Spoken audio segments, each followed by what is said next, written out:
Hello and welcome to this video. My name is Mauri. Today I want to talk about the back rank checkmate. So the first question is, what is the back rank? If you look at this diagram here, put in green color the back ranks for both players. So the first rank, that's white's back rank. The 8th rank up here is black's back rank. That's where the bigger pieces start the game.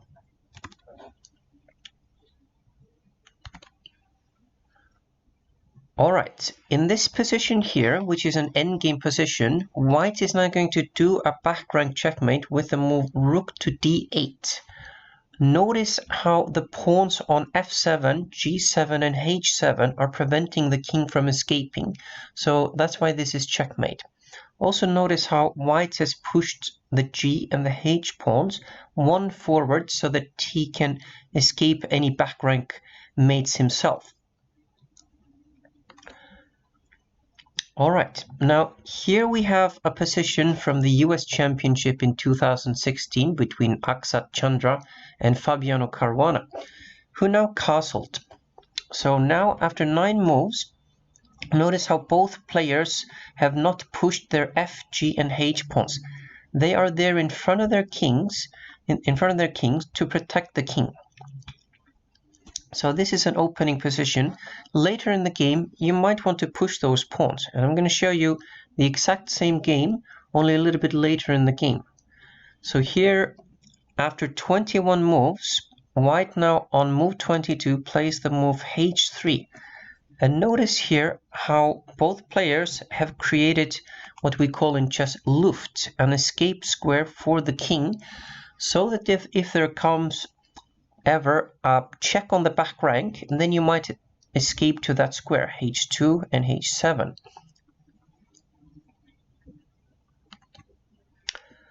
Alright, so here we have an example of this. Both players have done pretty well, and they have pushed their g-pawns one square forward. So when the check comes, like this for example, rook c1, you can escape to g2. Now, pushing the pawn doesn't always save you from checkmate. You always have to look at where all the pieces on the board are and where they're pointing. So, for example, in this position, I've only made one slight change to the previous position. I've put a bishop on b7, and notice how big of a difference that makes. When the check comes on c1, you cannot escape to g2 anymore because of that bishop, which is attacking that square. So it's checkmate even though white pushed the pawn. Alright, and now over to you. I want to see if you can do a few checkmates where you do the back rank mate. So here it is white to move and do a back rank checkmate in one move. Can you see it? White has two ways of checking.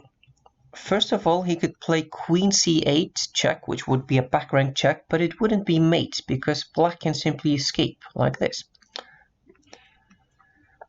But if you did find the move rook e8, good job, because this is checkmate. And notice how the queen on c2 is doing a good job just by staying there and preventing the black king from escaping. Alright, and now black's turn. How can black do a back rank mate in one move here? So what he does is he plays rook e1 checkmate. Notice how the bishop on d6 is preventing the escape to h2. So therefore, even though white has more material, it is black who wins because checkmate trumps everything. Alright, and finally, this one might be a little bit more difficult because it is now made in 2 moves and it is black to move. So if you need, you can just pause the video because I'm going to show the solution.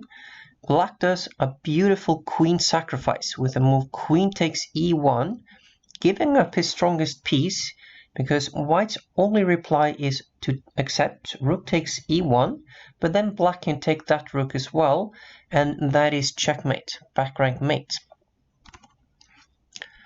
Alright, I hope you enjoyed this short video about the back rank checkmate, and see if you can do some back rank checkmates in your own game. Thank you very much for watching and see you in the next video. Bye bye.